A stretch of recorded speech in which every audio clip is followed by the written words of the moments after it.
সুন্দর পৃথিবীতে বাস করি। চেয়ে দেখো কত সুন্দর প্রকৃতি তোমার চারপাশে। চলো আমরা সৃষ্টির শুরুতে ফিরে যাই, দেখি বাইবেল আমাদের সে বিষয়ে কি বলে।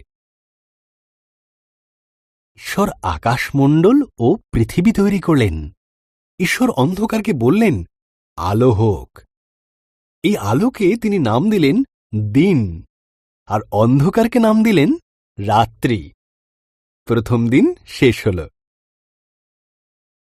ঈশ্বর উপরের জল থেকে নিচের জলকে আলাদা করে ফাঁকা জায়গা তৈরি করলেন, যার নাম দিলেন আকাশ।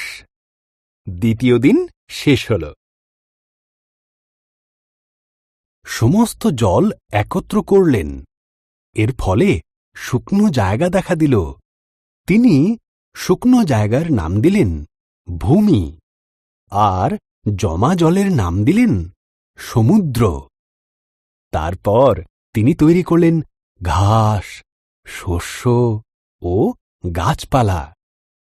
তৃতীয়, আকাশে বিভিন্ন আলো তৈরি করলেন, দিনের জন্য সূর্যকে আর রাতের জন্য চাঁদ ও তারাদের তৈরি করলেন।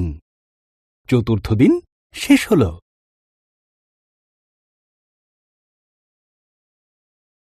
তো জল একত্র করলেন, এর ফলে শুকনো জায়গা দেখা দিল।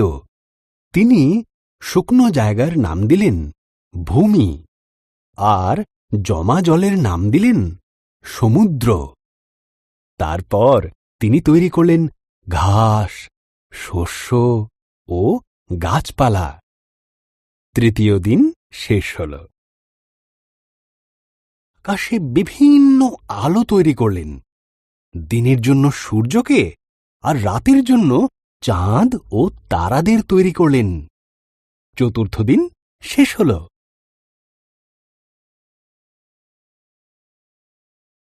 করলেন জলে সাঁতার কাটার জন্য, আর পাখিদের সৃষ্টি করলেন আকাশে ওড়ার জন্য।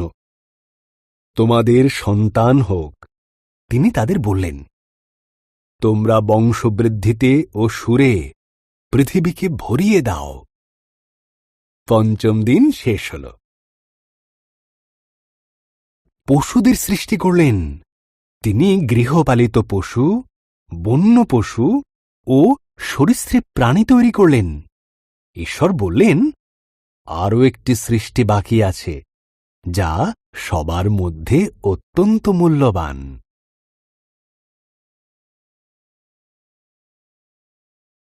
নিজের মতন করে পুরুষ ও নারী সৃষ্টি করলেন।